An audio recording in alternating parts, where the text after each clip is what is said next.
Good morning. I hate to interrupt this great conversation going on, but we have a very exciting opportunity this morning, so we wanted to dive right into it here on time to give you everything we can this morning. We're very, very excited. By the way, I'm Jim Mayer. I'm a training specialist with the Illinois Center for Transition and Work, and I'm going to serve as your moderator today for this wonderful panel.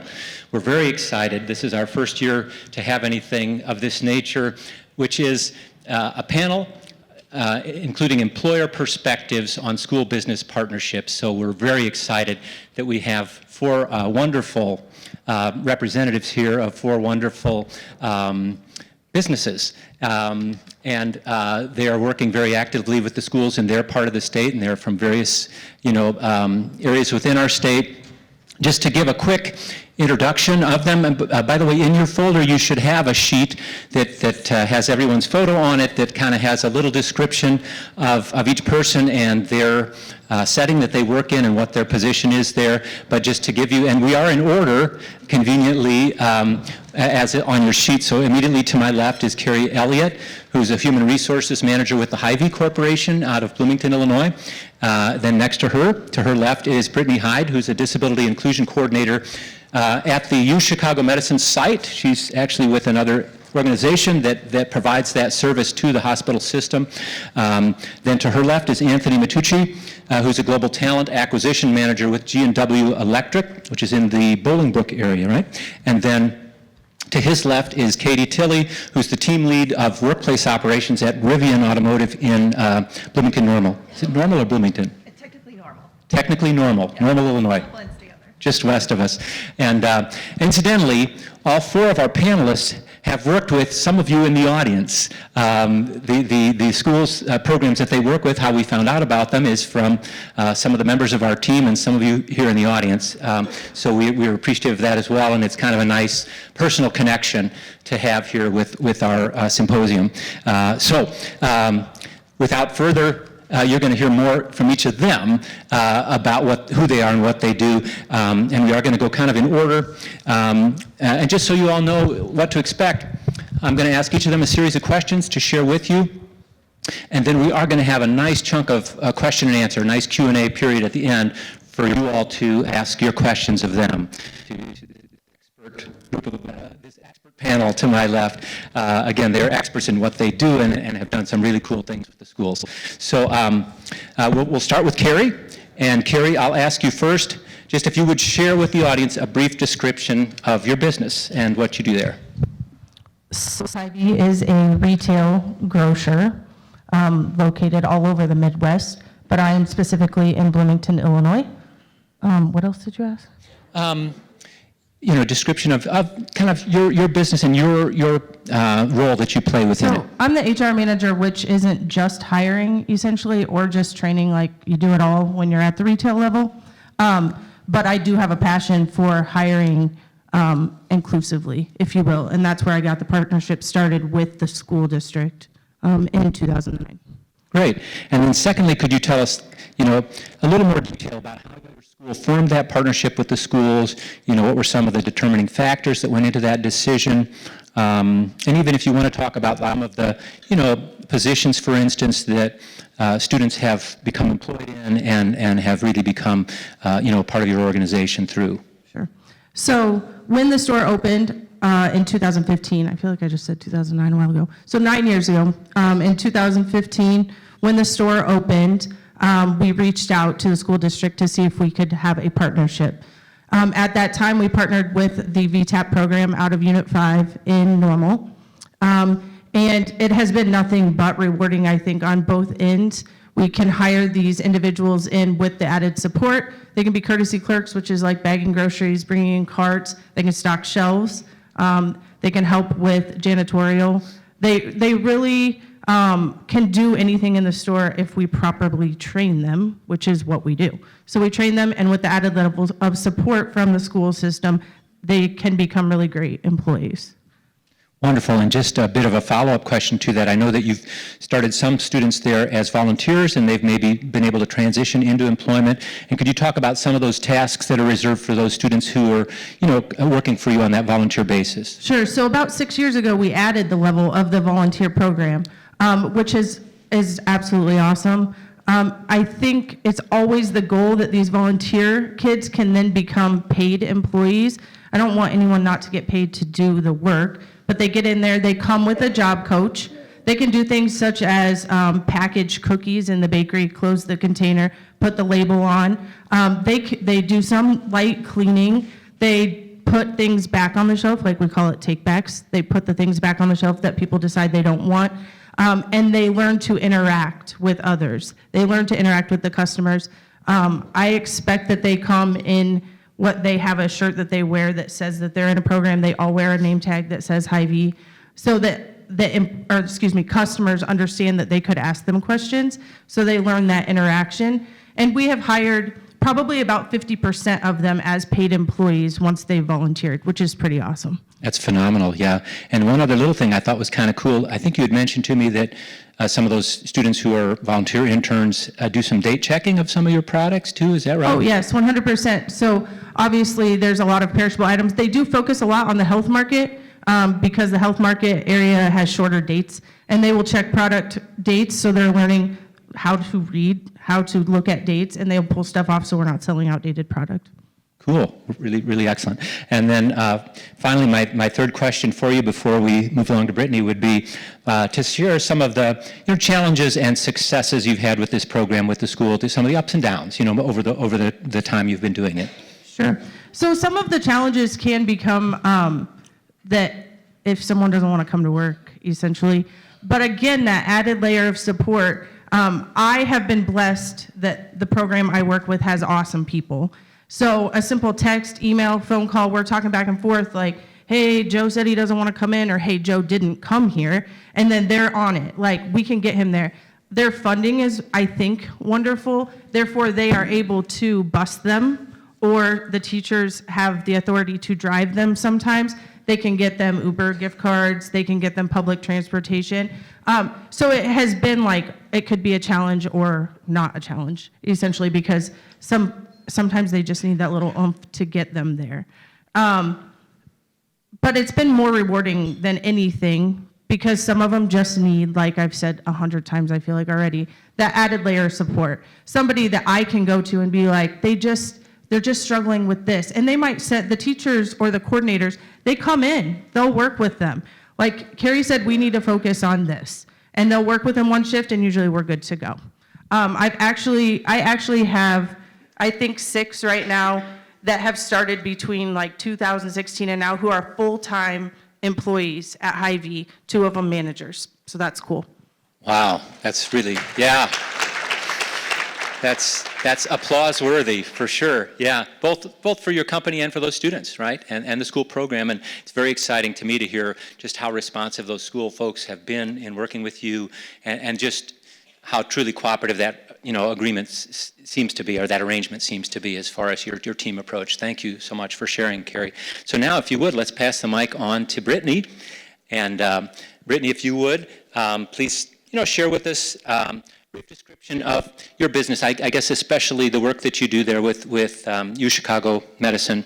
Yeah, please. Yeah, hi everyone, I'm Brittany. And as mentioned, I work for a nonprofit called Annixter Center. It's a 100-year-old organization that services folks with disabilities in a variety of ways. We've got 3 different pillars: mental health services, Chicago Hearing Society, and then disability services. Within disability services, we have several different types of services we provide, but I'm here today to talk to you about the employment sector and how we support folks that kind of come through our agency. One way that we do that is through the project that I've been on for the last 3 years called Inclusive Pathways. It was initially a grant-funded project. It was funded by Kessler Foundation to demonstrate the need for a dedicated resource within an employer HR system as it pertains to disability-related things. So I facilitate a hiring program for folks with disabilities at UChicago Medicine. UChicago Medicine, if you're not familiar, is a medical center at University of Chicago's campus in Hyde Park in Chicago. It's a research medical center, and I act as an embedded part of their HR system in their talent strategy team. And so I facilitate this hiring program, as well as work with the organization itself to kind of better processes for employees with disabilities. And yeah, do you want me to talk a little bit more about the hiring program specifically? Well, let's actually, for the second question, if you could tell us in particular about the way you have helped the hospital system partner with the local schools. I know there's been a special relationship with the Southside Occupational Academy nearby there, and so if you could talk especially about that, how that partnership came about. I know you know some of the history of that, even maybe before your time there with the hospital system, that developed or started and now has developed to where it is. So yeah, if you could talk especially about that partnership and, maybe again with some of that history, some of the factors that led to the hospital system wanting to enter that agreement.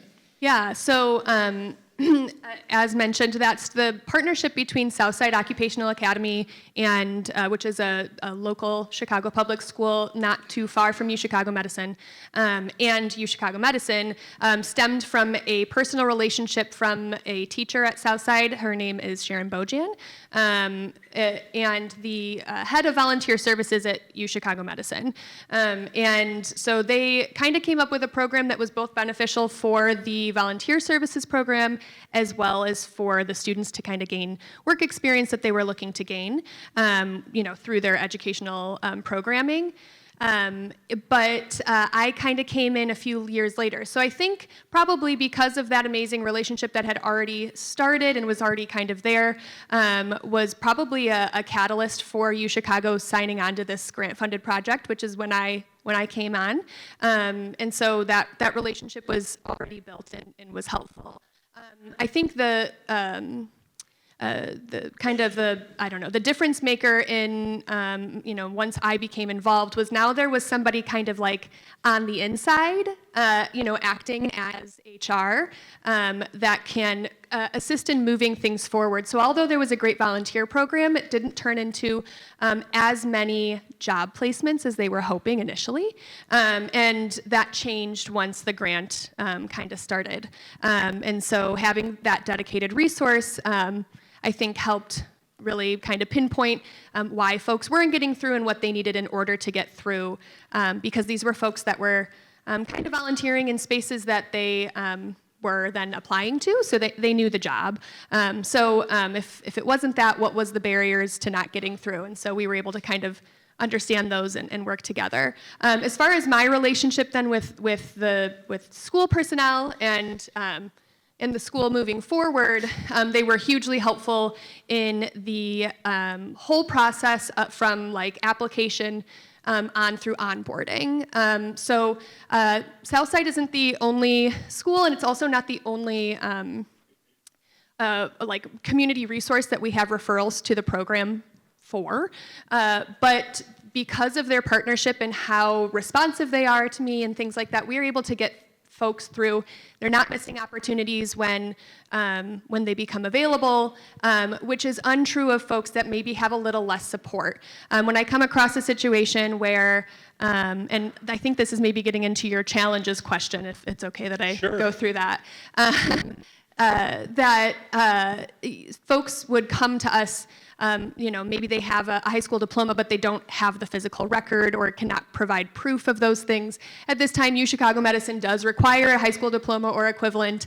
And so sometimes literally just waiting on documentation could take, sometimes only a few days, but sometimes several weeks. And then at that point, that position may or may not be available anymore. So being able to have that connection with folks that can get that information pretty quickly, things like digital copies of their resume or, those educational records, that can be really, really full.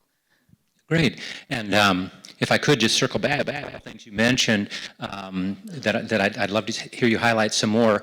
It sounds like the hospital really had a commitment to trying to hire students by taking on this project with you and your agency, which I think is really cool. But secondly, if you could talk a little further to, it sounds like you've done a lot of work to help the orientation process, the onboarding process be sort of modified for students. Sounds like you've worked closely with the schools on that. Can you elaborate a little bit on that aspect? I know you also have background as a teacher and actually worked in transition, which I think is of note for our audience, and so if you could share some of even maybe what you carried from your experience in the schools to what you're doing now with the UChicago Medicine System. Yeah, so part of the grant was, there were several objectives, one of which was to hire more folks with disabilities, but the other was to support the organization. And so I was able to connect with recruiters and hiring managers and anybody that might be conducting an interview to kind of go over best practices around accessible interviewing. And I think that was really helpful, especially those that were really interested in moving some of these folks forward, but maybe the barrier was the interview, that they had maybe a couple of people sitting in on the interview, and one person has seen the work that they did and the other person just wasn't sold, or whatever the case may be. So trying to understand how you might be able to rephrase a question, for example, or provide, or simply just give some wait time, some really simple things that I think has made a big difference. Yeah. Did I answer that question? Yeah, that was a great answer. Thank you very much. Wonderful. Thanks. So I guess we'll. Oh, and did you have any other the ups and downs you wanted to talk about? Some of those challenges that you've encountered along the way, or even that of maybe that happened before your time there. You already mentioned that some of the students were getting good training, but weren't necessarily getting hired, and you guys have done some things. But if you could talk, if there's anything else you could highlight there. Yeah, some other big challenges. I came on in the heart of the pandemic, and so that was a tricky time for everybody to navigate when we were all of a sudden in this virtual world, and folks of all walks of life didn't maybe have the skills, especially computer literacy skills, in order to do things remotely. And so that has kind of continued to be a barrier for folks that are coming from transition programs. I've noticed is that maybe they have some computer literacy skills, but doing everything, UChicago at large, this is not true of every department and for every position, but it does a lot of their interviewing and phone screening and all of those things virtually. You have a phone screening. It's not any other screening, and then normally your first interview, depending on the position, is a Zoom interview. And for some folks, that was the first barrier was just learning how to use Zoom. And kind of the etiquette around using Zoom, and maybe where you should position yourself and how you should make sure that you have, appropriate internet and those types of things. So I certainly, as the pandemic went on, I was increasingly impressed with how the schools were responding to that, I'd say, in kind of crash coursing how to use Zoom. Schools also moved to using Zoom, so I think that there's part of that is a piece of it. But even once students got back into the school environment, UChicago didn't necessarily, and so there was a lot of students taking interviews from school and supporting in that way, so that was really helpful. But that kind of continues to be a barrier because I think that's probably true of other organizations as well as we continue to use Zoom. We are back on campus, but still we're using Zoom for interviews and things, depending on the case. And then some of the strengths that I'll highlight is that UChicago has been a really great partner in that we have had support from leaders in HR. And so if you can get in front of folks that you're trying to partner with and that are leaders in their space, having kind of communication coming from the top that there's expectation around whatever those expectations are around inclusive hiring, that can be really helpful because that I think made a really big difference in once we had kind of folks communicating, we then all of a sudden had folks getting through and getting work done. So that's great. It's really exciting to hear how you help the students kind of make it through that tough period of COVID, and to still be able to apply and interview and so forth.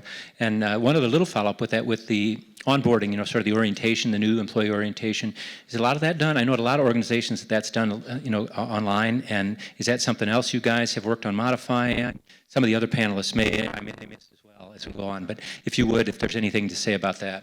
Yeah, Zoom for us Zoom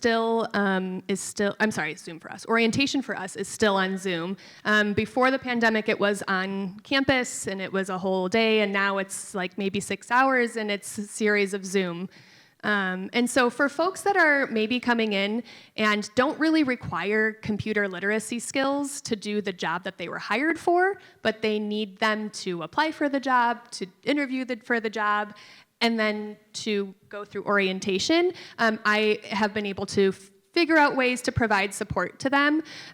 This is true of folks too that just maybe there's like an equity concern around having reliable internet or having the technology. Although you can do Zoom on your phone and almost everyone has one of those. Part of orientation is IT setup and it needs a computer. So simply just offering that I can meet you on campus for orientation day. No one else, unless there's someone else coming through the inclusive pathways, no one else will be there. It'll just be us in a computer lab, and then if any questions kind of come up, I can support. But usually it's just simply providing a computer and maybe a little bit support along the way. Yeah, but hugely helpful, I'm sure. Sounds great. All right, well, wonderful. Thank you, Brittany. And now if we could, we'll move along to Anthony. Anthony, if you would just kick things off by telling us, about your business, G&W Electric, and what you do there. Take it away. I'm Anthony Matusi. I'm with G&W Electric. Our global headquarters is based in the western suburbs of Chicago in Bolingbrook, Illinois. I am the global talent acquisition manager there. I have been there for a little over a year. But G&W, what we do is we manufacture and engineer products to help support the power industry. So large equipment that either goes on the overhead power lines or helps support all the underground lines that then go to your homes, to this building here. Essentially products that help keep your lights on, help keep workers safe while they're working on the power lines, various equipment like that. So in Bolingbrook, we're fortunate to have a very nice, about 400,000 square foot facility, and then another 150,000 square foot one right next door. So in Bolingbrook, we have just over 1,000 employees and about 1,500 or so globally in various parts of the globe. Excellent, wonderful. And then secondly, if you could share with us how G&W Electric, formed a partnership with your local schools, and I think too with some adult agencies, as I recall, that you've formed partnerships with, to talk about some of those factors that led into those relationships forming. Yeah, so I was fortunate when I joined G&W, the program was already in flight, right? And we're fortunate, and again, not to skip ahead to the last question, but one of the strengths that we have is we have an organization that believes very strongly in this program, right? And continuing to build it and continuing to grow it and get into different areas of the business.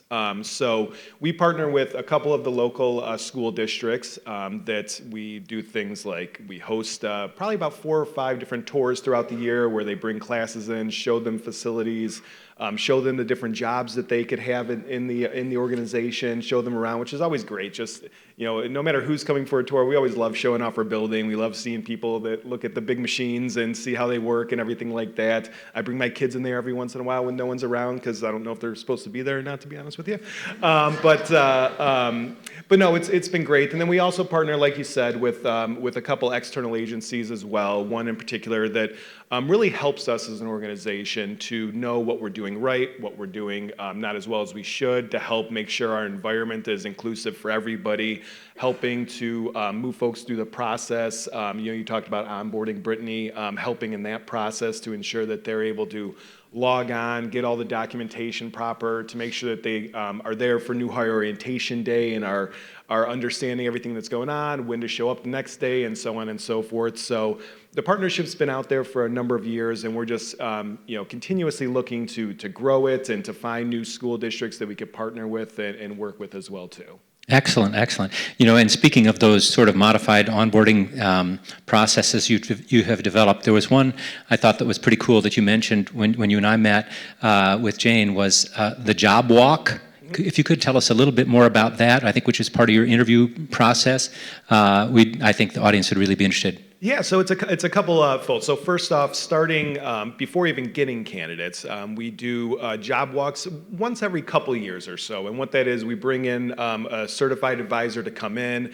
Our training department goes around, HR goes around, some of the production team goes around, and basically looks at every step of the manufacturing process, what this job entails. We look at the environment to see what it's like. Is it bright? Is it loud? Is it Is it sectioned off? What does the environment look like? And then we go around and we say, okay, for this job, here's what's needed. For this job, here's what's needed. So we get a good idea where it's not kind of, the old adage of, what is it, shoot, ready, aim, or something like that. So we make sure that we're well prepared going into it. And then, so that way when we get somebody in for an interview, then again, as you mentioned there, Jim, we bring them through and do a job walk to show them exactly what the job entails, show them someone that's doing the job, and have them sit with them for a little while to kind of do a small shadow, so to speak. And then once we hire somebody, we have a modified process for all the onboarding paperwork, right? Most everything is electronic, so we kind of change the process a little bit to make sure that there's more checklists, more touch bases, more time in that 2 to 3 weeks before someone comes on board to help with that process. And then during the day, when we have everyone start on a Monday, everyone comes in, we have our certified advisor there as well too to help during that day. If there's anything that needs more explanation, anything that needs further help with, they're there to help out as well also.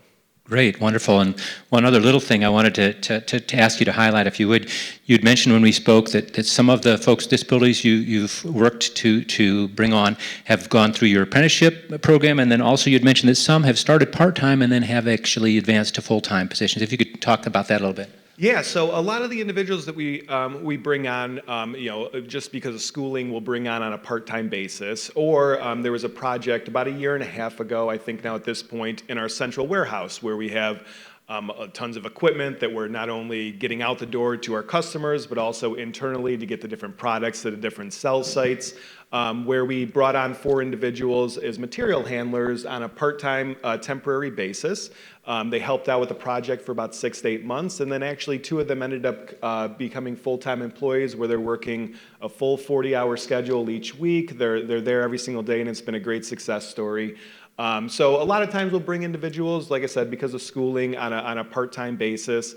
But we'll also bring on individuals full-time right off the bat, and then we're fortunate to have a very strong apprenticeship program as well, where in-house we'll everything from maintenance to welding to a bunch of different areas within the organization, where we'll usually bring on 2 apprentices at a time. We do it all in-house. We have a coach on staff that helps to train individuals and get them into a career after, usually between 12 and 18 months is usually the time frame for the program, and they go off into their new career, whatever that looks like. Actually, currently we have an individual that's a calibration tech that works for us as well, that we've been working a lot over the past several months. He has an engineering degree. He really wants to get into a more of a manufacturing engineering role or production engineering role. And we've been working with them to not only get those skills just from a general skill set, but helping them, one of our senior recruiters who's really taken on the program and helps lead a lot of the program, has helped him with modifying his resume, helping with interviewing skills, different things like that, where even though he's an employee of ours, we want to make sure that we help coach him and lead him for all those other tasks and everything like that to help him in his career down the road. That's great. That's professional development. That's of a particular kind. That's really, really cool. And one final question for you, Anthony, would be: what are some of the ups and downs, that you've experienced or heard about, from before your time maybe at G&W Electric, as far as working with the schools? Yeah. So definitely the ups are. Anytime you're working with schools in general, I love whether they're middle school, high school, college, doesn't matter, across the board. Love having people come in and seeing, like I said before, when they come in and see the equipment and everything along those lines, when they come in and start working for us, it's just great to see their faces, to see the joy, to see the benefit that they're getting out of just having a job, having a career, and growing in that, right? Some of the challenge, it's a lot of what everyone had said already, right? Making sure that you have a process that's inclusive for everybody, modifying where necessary, making sure that everyone can access everything. Certainly as well too, like I said, we're a manufacturing facility, so we want to hire everyone all the time and give everyone an opportunity, but making sure that we have the right setup for everyone, making sure that you're not in an area where it's too loud or too bright, like I said, or that it's a task that someone's not going to be successful in. Those are challenges, and it's hard to modify everything and make it, something where everyone could be at. But where we can, we really want to take advantage of those opportunities and continuing to identify, opportunities to grow in that as well. Excellent. Thanks much, Anthony. And now, last but not least, Katie Tilley with Rivian. Katie, if you would just kick things off by telling our audience a little more about what you do with Rivian and about your company. Sure. Welcome, or not welcome, welcome to me. Good morning, everyone. My name is Katie Tilley. I work for Rivian Automotive in Normal, Illinois. We produce fantastic electric vehicles. If you haven't seen them on the road, look them up. They're beautiful and wonderful and so fun to drive. My team in particular, I am part of facilities, workplace operations. So long story short for my team, our job is to make sure that the employees of Rivian have a really fantastic place to come to work. So we are managing office spaces, taking care of conference rooms, coordinating janitorial services, culinary services, the grounds in general, just making sure that the facility is functioning the way that it should be, because our job is to make sure that everyone else's job is as easy as it can possibly be. The students that we work with, we supply office supplies. We restock conference rooms with all the necessary things before big meetings. We are responsible for setting up large events. So we are a very integral part of the Rivian community, making sure that everything is working the way that it should be. Excellent, thanks. And then secondly, if you could talk about how that relationship formed with your local schools, a little bit of what went into that as far as, Rivian as a company deciding to sort of, buy in or sign on to that. Yeah. If you would, please, yeah. Absolutely. So we are very lucky at Rivian that a large portion of our population is based in Bloomington Normal, and we have a lot of area connections. So the partnership with the VTAP program through Unit 5 was actually the idea of one of my coworkers. We all got together, we saw pain points within our organization that could really benefit Rivian, but also give these students an opportunity to come into the facility and get hands-on experience working in a large environment. So all of that actually started, the conversations, I think, Dawn, started pre-COVID. And once we got to a stable place into the pandemic, we welcomed the students on site, and it's been a blessing ever since. Great. And then thirdly, if you could talk about some of the successes and challenges, and just to sort of set the stage for that a little bit, I wanted to ask you to be sure to talk about the job cards that were developed for the students who are learning their jobs, and also maybe a little bit about, I think you've had some students start as volunteers and move into paid employment as well, and any of that information. Yeah, so our students are actually paid by Rivian. They're not volunteers, though they work through the Unit 5 program, not directly as a Rivian employee. But when we first started the program, first of all, Rivian's facility, the main facility, is over 5 million square feet. It's a very, very large facility, and it can be very intimidating. So we started with these job cards where if you are, for example, you've just retrieved office supplies from the receiving dock, we need to restock them and organize them in our supply area. So we have a job card that lists, we should have a minimum of X erasers in this compartment, and there's pictures of how the organization should look. There's a step-by-step direction, like start by opening the box. When you are done restocking the boxes, go here. Here's how everything should be.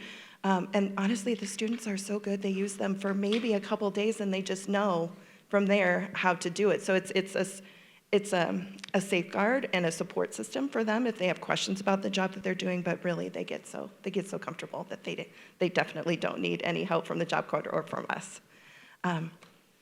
In terms of other successes, we work with literally every department of the plant. That's what's so exciting about our job at facilities. So these students have interactions with C-suite directors and very important people within the Rivian organization, and they also work with the team members that are boots on the ground, making sure that our vehicles are getting built. So just the communication interactions that they have has been very successful for them.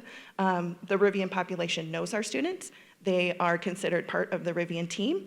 So for me, it makes me very happy to see how seamlessly they weave into the fabric of our organization. As far as challenges, there really aren't any. I cannot speak enough about our job coaches that come with Unit 5 to support the students while they're on site. Amazing, amazing people that we check in with, we talk with every day to make sure that they have what they need to get the job done and that what Rivian needs is also being completed.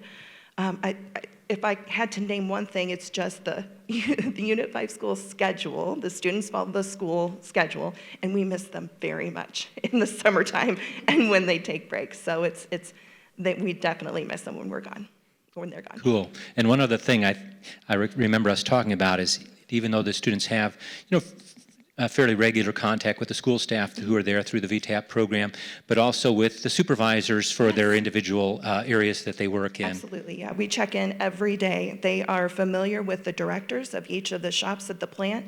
They check in with those people just to make sure, hey, is there anything that we could support you with today?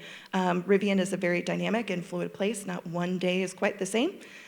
So they love those extra tasks and the ways that we can make their days a little bit different versus just, standard office stocking or checking a conference room. They love the extra tasks. Great. One other little follow-up question as far as, the onboarding and the job placement aspect. Have you worked closely with the schools on, trying to find the right fit for the right student as far as, a good job fit or job match within your program? Yeah, Rivian, we haven't been too involved, but we trust Dawn and the VTAP team to bring the right students to us, and it's been immensely successful. Great, wonderful. All right, thanks one and all for that first round, and now we're going to do a second round question, which is a shorter one, and then we're going to open it up for Q&A time. So that you all get to ask these wonderful folks some questions. So we'll circle back here to Carrie and start by asking her to really share any advice that she has for school personnel who are interested in establishing these kind of relationships with local businesses. So, from your experience with your school programs you've worked with, Carrie, if you could share with the audience your advice. I think the best advice I would have is to be honest about the expectations. So it needs to be a beneficial partnership for the employer and for the school. It is 100% important for the teachers or the program to know the abilities of the students that they're bringing you. I have found in the retail world, as we are a for-profit industry, everything keeps cutting back, and people really have to be able to do the job that we put them into. That is our responsibility to teach them how to do that, but it is also, if I'm going to have the partnership, the responsibility of the program to know that they are bringing me a student who I can train to do that. Honesty is absolutely super important. We can get most people where they need to be. Everybody's just stretched thin. I think you see it everywhere. I mean, I don't know why, but since COVID, things have, I always say it's a wild world, things have just changed. But honesty, and it has to be mutually beneficial. And if it wasn't mutually beneficial for me, I wouldn't still be doing it. But it's super rewarding because I'm very passionate about it. However, it has been so rewarding to our store. Many customers come in and look for this. Many customers comment on how amazing it is that we are inclusive about our hiring. That's really great. And one other little comment, if you could, you mentioned about the public who come to your store. What about your, the coworkers, the other employees? Have they benefited at all from interaction with the students? Absolutely. I think that it has made our employees more accepting, if you will. If there was somebody in my role who did not want to have this program, I think that you would see staff that is less accepting, but they absolutely love seeing them every single day. And like Katie said, we miss them over the summer and we miss them on break. And the job coaches become part of our team. We had a job coach for 5 years, and she decided to pursue other opportunities, and we literally did whatever we would do for our own employees going away. I mean, she and I cried.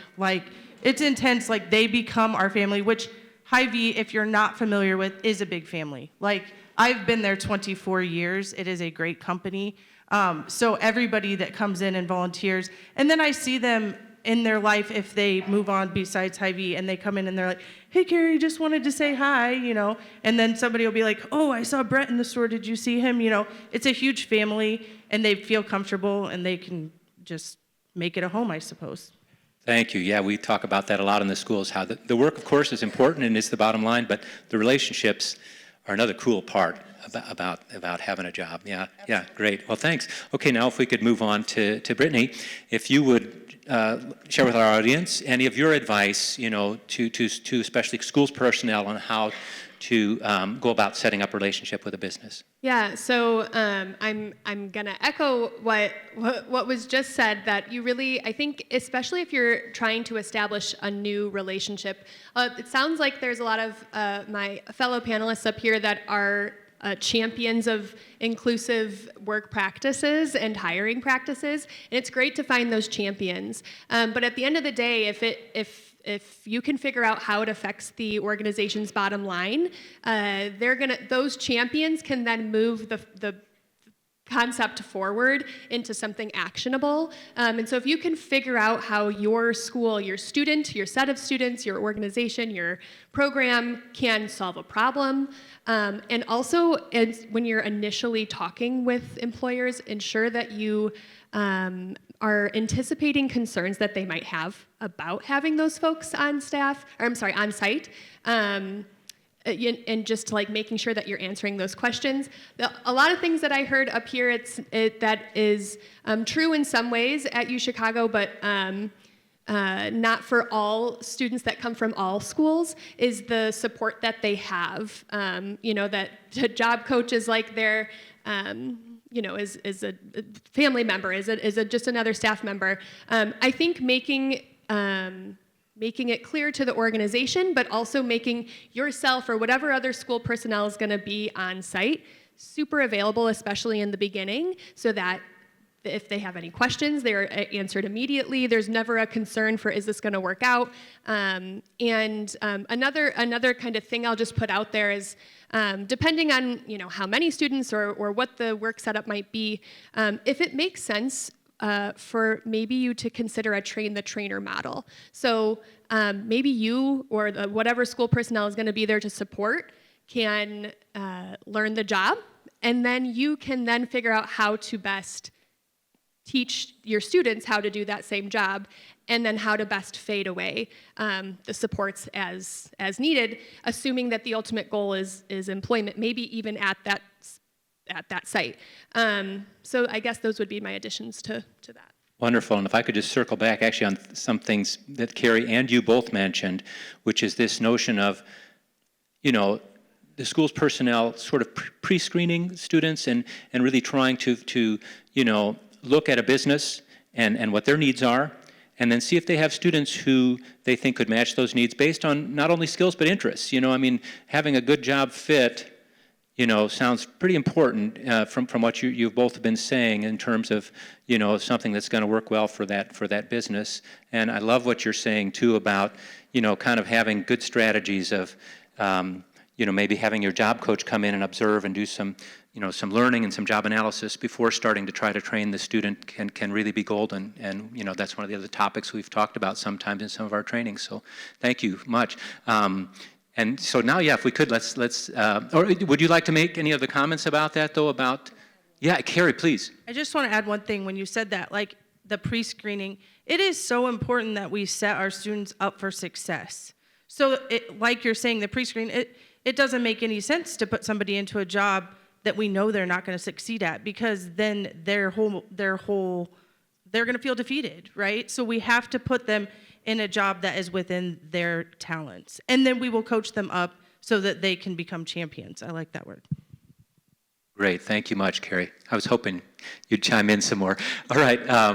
Okay, if we could, let's move on to Anthony.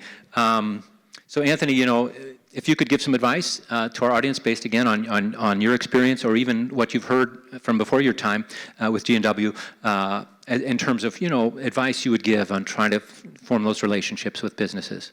Yeah, I think not to echo everything that has just been said, but a lot of that pertains to us as well too, right? I mean, the big piece that we find is, when you foster those relationships and being on site and seeing the facility and understanding, like I said before, what each role entails, it allows you to, have some more of those pre-screens and identifying individuals so that like this is a person that they would work for G&W, both they could do the job, it was a good fit for the culture. That's where we find the most success, right? It's, I know if one of our, districts or one of our partners says, hey, John is a good person for you, take a look at him, we know that they're going to be a good fit for us and that we should really take a look at them. And so, being on site, being present, doing those tours, seeing the facility, getting to know all the stakeholders in the organization, that not only helps with, being able to pre-screen those individuals, but also get that buy-in from, from our side, from the operations teams, from the other managers, from the other folks within the organization. Like I said, we're fortunate to have an organization that truly believes in this program and growing the program. But, again, it helps to, quell any fears or any doubts or anything that might be lingering out there when you are more present and you're more visible and they could see the students that are coming in and the caliber of those individuals. It always helps a great deal. Wonderful. Yeah, that responsiveness is a term I think I keep hearing from you guys in terms of the school programs, and it's great to hear. Last but not least, Katie, if you would share with our audience your advice, to school programs. Yeah, my advice is to ask the questions. If it had not been for my coworker who had great community connections and knew about this program, I didn't even know that this was possible for Rivian and the success that the program would bring to our workplace. So yeah, I would just encourage, ask businesses questions. How can we help you help your company to succeed? Here's what we're aiming for our students, and I think you'd be surprised with the partnerships that would come about. Really cool. It sounds like just sort of sincere interest and curiosity, Mm-hmm. and also I might just add, what I hear in that equation is a lot of listening, right? Yeah. That we would come in and not hit you with our sales pitch right off, but really learn about you and what your needs are, and if you might be a possible good fit for. If we might have some student workers who'd be a good fit for you, and vice versa, where Rivian would be a good fit for them. Absolutely. The program only brings Rivian up, so ask the questions. Right, wonderful, wonderful. Well, thanks one and all for, kind of the formal questions part of the presentation, and this is great because we now have a full half an hour for Q&A. We were hoping that we'd have a nice chunk of time because I know there's probably a lot of questions out there our audience would like to ask, and so we have at least one of our staff members, Jane, there, and maybe two, actually, Jane and Nicole covering this side of the room, Jane covering this side. So it is a big room, so we ask if you wouldn't mind using the microphone to ask your question. And you can direct your question either to a specific one of our panelists or to the whole panel if it's a question you'd really like to hear answered by everyone. So that's just something to keep in mind as you formulate your questions. So please just, raise your hand up high so our volunteers can see you. And get the microphone to you, and it looks like we have one taker already. Great.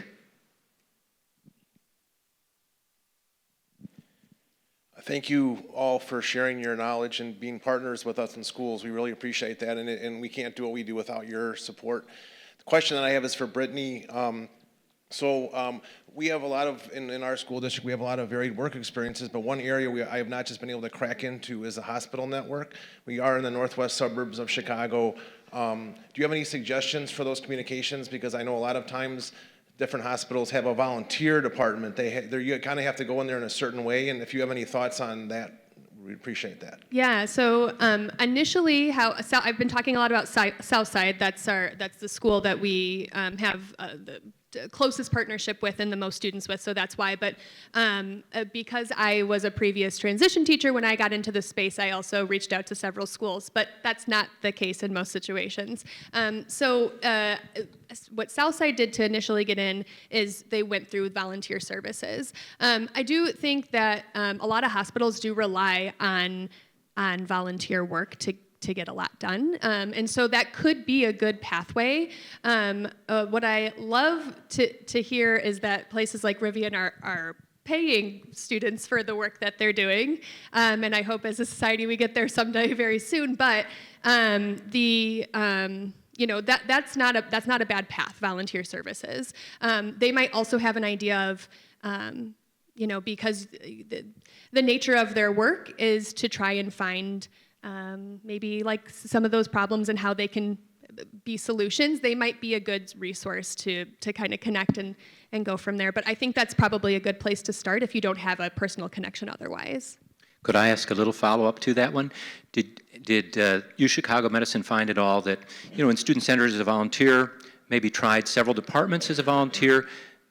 Was that helpful to find a niche that where a student might be hired, where they might show some real skill and interest? Has that happened? Yeah, what I love about the fact that I'm at a healthcare system is there is such a wide variety of different types of roles that can exist. And now in every health system, it's going to be different. So as far as who is an actual employee of that health system.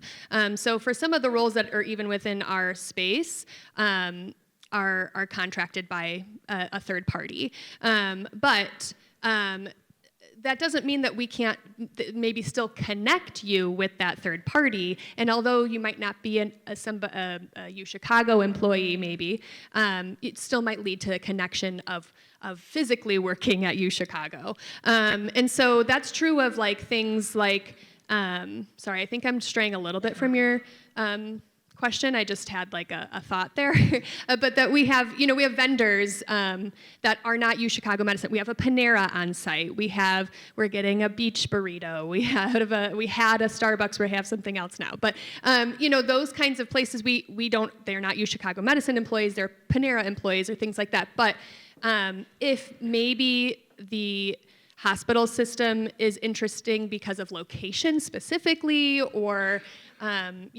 just thinking about, or any of the things that I kind of just listed off there, thinking about how the hospital system might be a consideration when maybe it wasn't already. But can you remind me of your question to make sure I my answered question it? was, did, for instance, some of the Southside students who came on as volunteers, did they try more than one position as volunteers, and maybe did that help them find a niche where the hospital might be interested in hiring? Yeah, so most of the folks that come through, I do have to say a lot of the roles at UChicago Medicine, like generally speaking, do require some sort of like previous work experience, and a lot of it is preferred, if not required, in healthcare.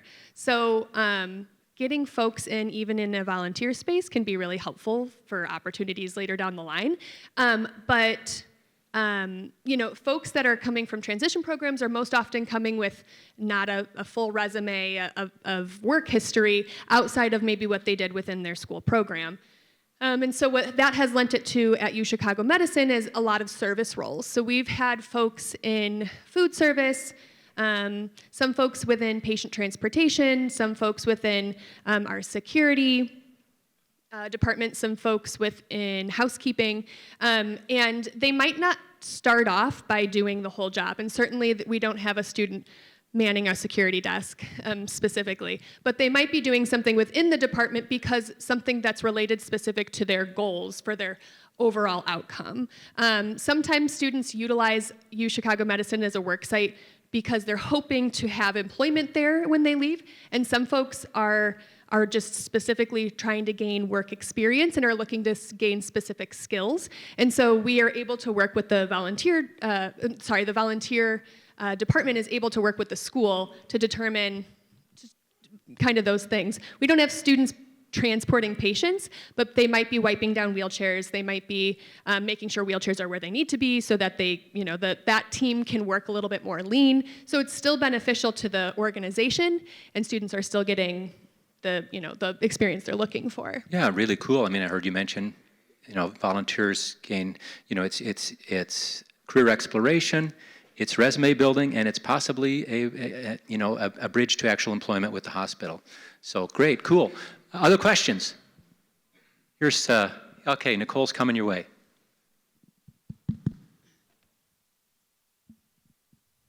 Hi, for Carrie and Katie, you guys both mentioned, and we miss them so much in the summer. So what are some challenges that may exist or that you might be looking to schools to help solve so that maybe these students could get additional, maybe some of them don't need the support of a job coach as much towards the end of the school year? How can we encourage those students to maybe, or facilitate them staying on with you guys for a few extra hours over the summer? Because we all know having that paid experience in high school leads to better outcomes after high school. So we've actually tried that, and it was amazing. We had a couple students last summer, the summer before, that with reduced hours did come on and help us a couple days a week. It was great. So we would love to, if that could continue, that would be amazing. We would be very open to that. The group that we had, we were very lucky, so transportation was not a problem. That might be the only thing that I would flag, because we're very lucky with Unified that the students come to us via Unified vehicles. The transportation is very stable and very reliable, so that would be the only thing that I might flag. For us, so since we have two programs, we have a volunteer program and a paid program. The volunteer kids are the ones that we don't get during the summer or on breaks. The paid kids do work over summer and breaks. Generally, like, again, we go off their school schedule, but maybe they can come in at like 1 o'clock or 1:30 in the afternoon. But I have made it, again, I said it needs to be mutually beneficial.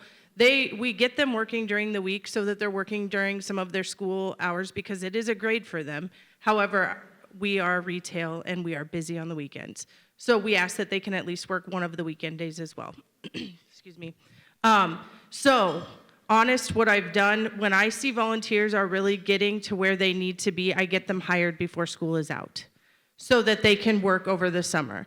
And I will say that so VTAP is the program that I work with, those coordinators, I don't think that they are required to talk to me in the summer, but they do. The program I work with and Katie works with, they're just absolutely amazing, like amazing. So they are there for those kids all summer long, whether they are required to be or not. Like, I text them and they are like, oh, I got you, or they'll stop in and just say, hey, how's everyone doing? It's amazing. But the only way around it I've seen thus far is if I know they're ready to be employed, I'll get them hired before summer hits so that I can have them all summer. But we're still always gonna miss. I just don't think that there's a way, for my organization, they need the support. The school district is able to carry like their insurance on them, and that's why I can have them volunteer. But as our company, I cannot physically have somebody working and not paying them, and if I don't have the time to work with them, it's kind of hard to go on with that. Thank you. Thanks much. We have another question here, and while we're getting the mic, Yeah. oh, two people. While we're getting the mic. 3 on my side. 3 on your side.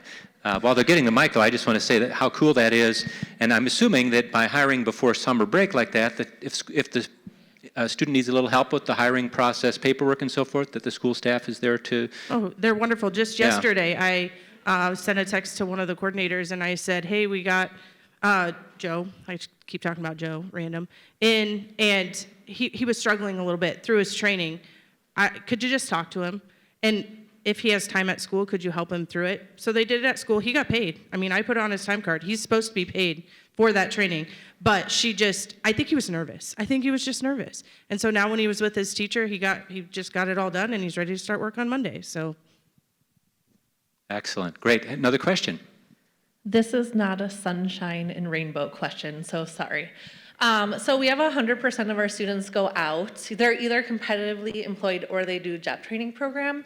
And that includes students with like challenging behaviors or mental health disorders. And to like assist them, we do a contract before the work site starts, let the site know like, hey, this person might have a behavior or they have mental health needs. Have the social worker do site visits, accommodate modification. But if you're gonna have a student that has like behavior or mental health issues, like what can we do as a school or a business to make them successful? Because we've gotten the boot from 4 sites because they're like, we just can't do these behaviors anymore. I think being honest and upfront right away as to what that might look like and what type of support that person needs, but not really expecting that that support's going to come from anybody on that site. And so if you have a situation like that, I don't know what your support looks like. I know that some schools are kind of stretched thin as far as resources and you know, folks that they have available to them. But I think the other piece is that you know, just kind of understanding that, again, I'm like our society is really not set up for folks really quite yet, generally speaking, and so we have to work to maybe educate a little bit, But again, we're not expecting that they're going to be professionals like everyone else in this room on how to handle that. So I think being honest and just say like, hey, like this might happen. This is what it looks like with, of course, respect to the student and maybe involving the student. Because if we are now in a spot where you're going to, transition into post-secondary life, that student needs to understand how they might be able to advocate for themselves. Because if you're getting the boot, then they might have gotten the boot without you when they're gone. And if their ultimate goal is work, then modeling how they can advocate for themselves also might be kind of a piece of it. This is where I get the gift of gab. I think it's unfortunate that you've gotten the boot from like an organization, and again, they clearly don't have a champion. Again, I like that word that you used, because I would never boot my program based on, or the program that I'm working with based on one student. However, it is important that we hold up the expectations of how you have to act in the workplace. And I have never, ever had one of my coordinators not back me when I say we have an issue. I mean, it's gonna happen. Like, there are gonna be issues. And they have come in, they have sat in on consultations, they've sat in on terminations. I'm not gonna say it's always been 100% successful, but 1 or even 5 students, again, it hasn't been 100% successful, but for no reason would I ever boot the whole program. So that is unfortunate. Like you said, it's not sunshine and rainbows, but like, I guess at this point, I would hope that you would be like, listen, this was 1 kid, or maybe it was 2 and that's okay, but like, give us another shot and we're gonna have the support there, and this is what we can do to be better. Wonderful, great. And then I think there was a second question. Does someone else have a microphone? There we go. Hi, so I'm in the transition program at Evanston Township High School. So we have several corporate level type of grocery stores, retail stores and such. We have Target as one of our job sites. The only reason that we have it is because the school district next door kind of gave us the idea, and we didn't know that they had this program. It's wonderful, it's all volunteer, it's great. But it's difficult to get into those corporate level retail and grocery stores. And I apologize if you kind of mentioned this, but like I reached out to one of the managers of like a PetSmart or something. And they just directed me to the website and had, wanted the student to get to be applied and or fill out the application so they can get a job. And there was no connection that this person was trying to make or anything like that. So how do we get into those corporate grocery stores? Because that's all we have around us. There's no more mom and pop shops where we can just come in and build that partnership with them.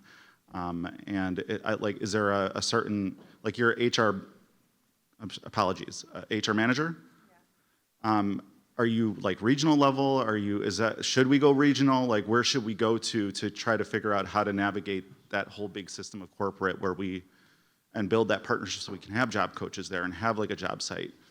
Sure, so Hy-Vee is pretty awesome in the fact that they give stores autonomy to kind of make their own decisions. So it's gonna be a lot different than Target or PetSmart. I'm not familiar, I'm a little bit familiar with Target, and they're very corporate. I would almost suggest that it's kind of like who you know. So like, is there somebody on your staff that knows somebody who works for PetSmart, or does somebody's neighbor know that the PetSmart manager is? Because I think oftentimes the programs are really started at store level and it's never a corporate thing. I wouldn't say that every Hy-Vee has what we have. However, any HR manager that talks to me, I'm like, you need to talk to your schools. Like, you don't understand how awesome this is. Do it. It's cool, That is really the only, it's not the best advice, but I feel like it's just getting to know someone who knows somebody to try to get into some of those places.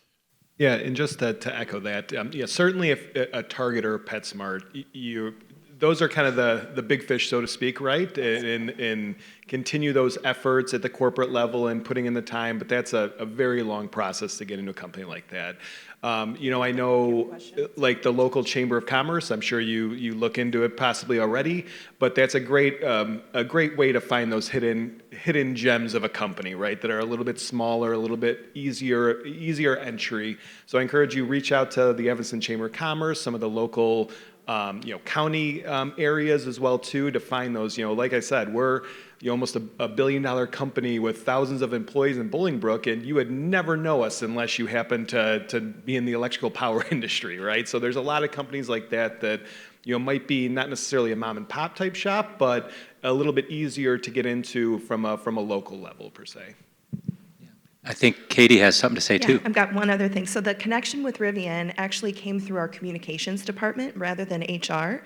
So maybe, I don't know like how the Target website or the PetSmart websites work, but if you dig a little bit deeper into the communication side, they might have the connection for you with the hiring programs. And I'm not sure, but did you have a parent connection also, where one of your staff was a parent? Yeah. Okay, maybe not. But that is something that I've heard, in a number of instances where, there's corporate policy and then there's individual manager personality, and there's relationship. And that's something that I've heard a number of teachers and myself included when I was working in the schools is if there was somebody from the parent network of the students I was serving who had a connection at one of these companies with a manager, that could be golden because it's personal and it's relationship. So, We have a question over here and a comment here after Brittany. Great. Sorry, I'll be brief. I just wanted to add, because I saw your face when she said, it's who you know. And because then it's like, well, what if I don't know somebody? And although connections is hugely impactful, what I would say is that, kind of what I was mentioning before, like getting to what problem can you solve for folks. Maybe Target, for example, or PetSmart, has some sort of diversity hire goal that they're looking for. I mean, disability is diversity, and it's also intersectional across all other pieces of minority groups. So that maybe that's the problem that you're solving. Maybe understanding, like at a corporate level, I don't probably suggest, I would echo, that you would maybe go to corporate. That would take quite some time. But if you maybe have the right buzzwords to get in, that might be helpful. And the reason that I say that is I'm coming back to your question about how to get into healthcare. I remembered this piece. Those that receive any sort of government funding do have to hire diversity. Like they have specific goals around it, and if they don't, then there's fines associated with it. So at the very least, we have that maybe little nugget of information to kind of get in, like, help us help you meet your higher goals at the very least. Great, and I know we have a question and a comment here. Before we go to that, though, before I forget, I want to mention that if any of you want to hear about a deeper dive into the relationship that was formed between the VTAP program in Normal School District and with Hy-Vee and with Rivian, Jane Collins and Dawn Scheppelman, who I'm pointing at, have a breakout at 11 this morning on that very topic. So anyway, if you guys would, go ahead. So I was just going to comment just a little bit further because the relationship at Rivian, it was established because I had students at a school district or at a different high school at Central Catholic, and they were working in the cafeteria.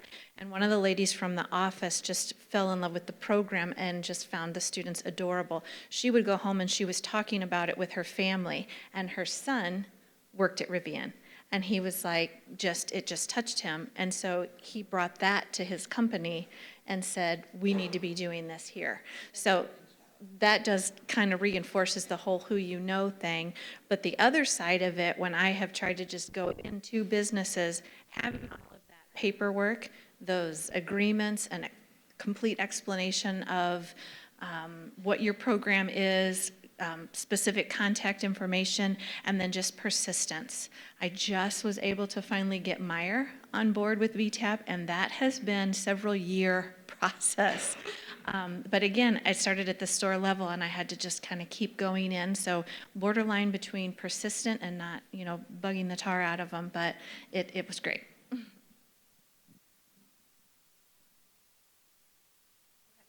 ahead. Okay, I think I saw one other hand up over here, Jane, but is there a hand here? Here we go. Yeah, so I had a question. What's the difference between, so this is for Hy-Vee, I don't remember if any of you others had a specific volunteer program, so that's the only one that I was going to address.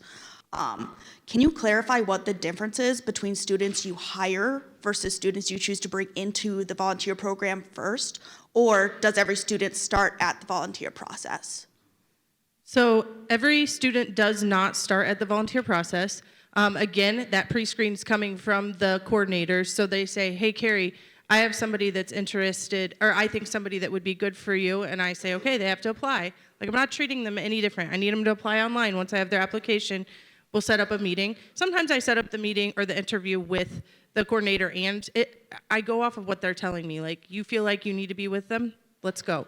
The volunteer kids, because we have been doing this for so long, they know, like the coordinators know what the expectation is, so they place them by semester. And they just say, here's your list that is coming. And then I meet them all, and I just keep an eye on them.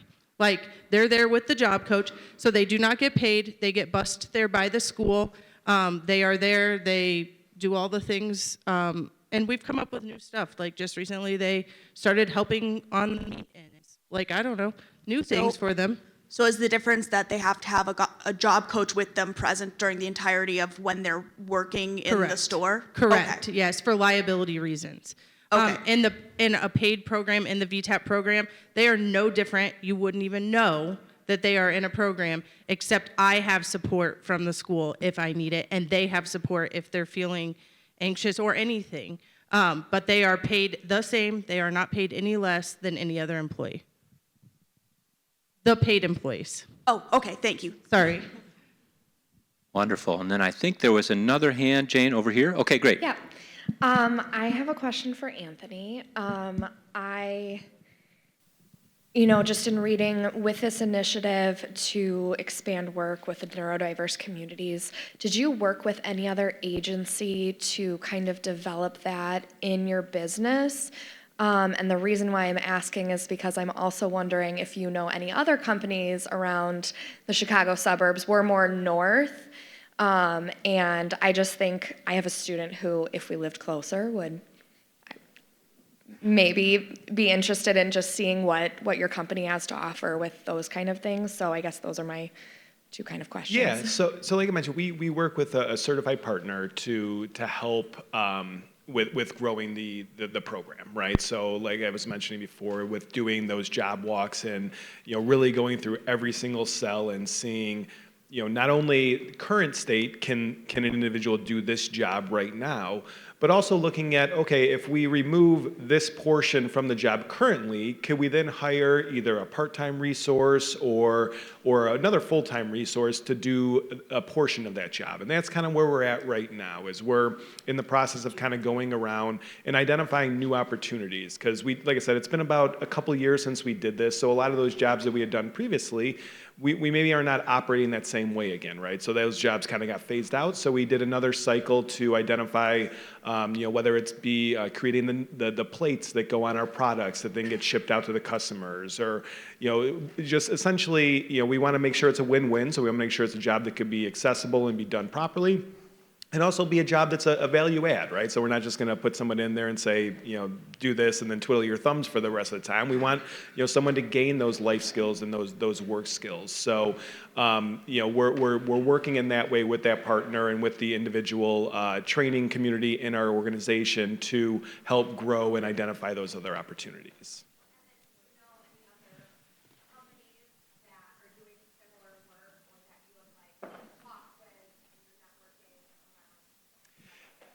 So I know the partner we work with definitely has other companies that they work with there. I'm happy to. I think I have a couple, not off the top of my head, but I think there's a couple that I could talk to you afterwards, and I could forward an article that I know he wrote for the Illinois manufacturing community white papers the other day or last quarter, I think, that mentioned some of the other companies that he's working with as well too.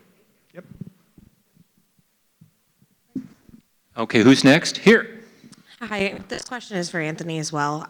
So I know that with manufacturing, there are a lot of certifications that you have to get to be able to operate things safely. And I know at least in some of the fields, we have students that can complete them, but maybe need accommodations to that assessment. Can you just kind of speak to if you have any suggestions on stuff like that? Yeah, so we're fortunate with our organization. There's not a ton of certificate for most of the positions, I should say, right? If we're talking more of the positions that handle electricity and stuff like that, certainly those are a separate topic. But most of the opportunities we have, whether they machine operators or assemblers or positions, cable technicians, usually you just a lot of it is it's cliche, but it's a good attitude and someone that comes to work every day and can do those repetitive tasks. So there's not a lot of certifications coming in. Now, once they're on the job, we have our OSHA requirements and our ISO 9000 requirements where we have training videos and things along those lines. And we've tried to kind of change the process for how individuals do all those trainings to make it more accessible. And so, I think I mentioned before, we hired 4 material handlers all at once. And so we tried to make the trainings be all-encompassing for them together. So they sat in a room and it was more hands-on training versus most of the employee population at large, it's log on to the internet, watch this video, right? But we tried to make it more defined, more regularly scheduled, so that way it was easier for everyone to get to and also participate in it together in case there were questions or issues that came up or things like that. So Jim, I think we have one final question. I don't know if we can take any more than that or not. We have 1 minute, one more question. Okay, I'll try to make this fast. Luckily, we represent a wide variety of accommodations here, and that includes things like students who have mild or moderate disabilities. My question is, what supports are available to employees or prospective employees with mild or moderate disabilities, and how can we encourage students to advocate as potential employees if they aren't receiving like direct job coaching, or if they aren't being outplaced into the community? Like, it would just be, hey, a check-in with a case manager. Okay, does anybody, so a student with milder disabilities maybe who'd come through the regular employee hire process, any advice for that student? I'll go back, excuse me, to being honest. I think if they're going to advocate for themselves, they have to be honest. For example, something that we talk about a lot is if they can sit there and talk to me and say, I'm not good with money. Perfect. Then I won't put you on a cash register. But they have to be honest and open about what they are uncomfortable with, and then we can decide if we can work through it. In my setting, we can make tons of reasonable accommodations, but we don't know what we don't know. So I think that if they can be honest, we can work with them 100%. And I think that another thing or something I've run into is, like you're saying, maybe just a case worker checking in once in a while. Like, sometimes I don't know that. And if I know that, then I can maybe reach out if I'm having an issue before it ever becomes something serious. So I think encouraging any student to be open and honest about any support they have or any support they need, which is hard. I get it. It's hard. But that's what I would have to say. Little follow-up to that. Would you say, Carrie, that it's helpful, beneficial for that student, yes, to be open about some of their accommodation needs, but maybe just to lead with their strengths and get to that at a certain point in the interview process? Yeah, sure. Right. I mean, this is, for our audience, probably, a pretty obvious thing, but sometimes it helps to state the obvious, that for our students sometimes, that idea of being honest but not too honest, right? And also being disclosing but not too disclosing. Can you share a little bit on that, perhaps, of advice? I think that it would be important to work with your students on interviewing skills. I've seen it all, there's no doubt. However, working with them on that and encouraging any student for when they apply for something that they read the job description, so that they can lead with their strengths. So they can come in and say, I see I applied for a courtesy clerk position and I really enjoy talking to customers and I know how to put the groceries in a bag. We worked on that or whatever, I'm lucky in at my establishment. Like, you just have to be friendly. I can teach you everything else. You just have to be friendly and you just have to be willing to work. Excellent. Any other comments from the panel on that question? I would just add that this kind of piece about accommodations that is, kind of come up now, is that I work with folks of all walks of life. Some folks that don't need as much support as maybe the students that we were talking about so far today, who have gone through college and all sorts of things and have come to me simply because my program will highlight them as an applicant, and they have a diagnosed disability maybe their whole life and had no idea what their rights were around accommodations. And so that's maybe a negative piece that I would just kind of put out there. Maybe that needs to be like a unit that you consider in like just understanding, or maybe something that you feel like you need to brush up on is understanding what folks have rights to, and then maybe strategies around how to ask for them. And sometimes it could just be asking simply for what they need to be successful at work, or maybe it's a more formal process, but just so that they are even aware that if you need something at work, maybe it's just asking your supervisor, but maybe it's something a little bit more formal. Excellent, excellent. Any other final comments from anybody? No? Hey, let's give our panelists, please, a big round of applause.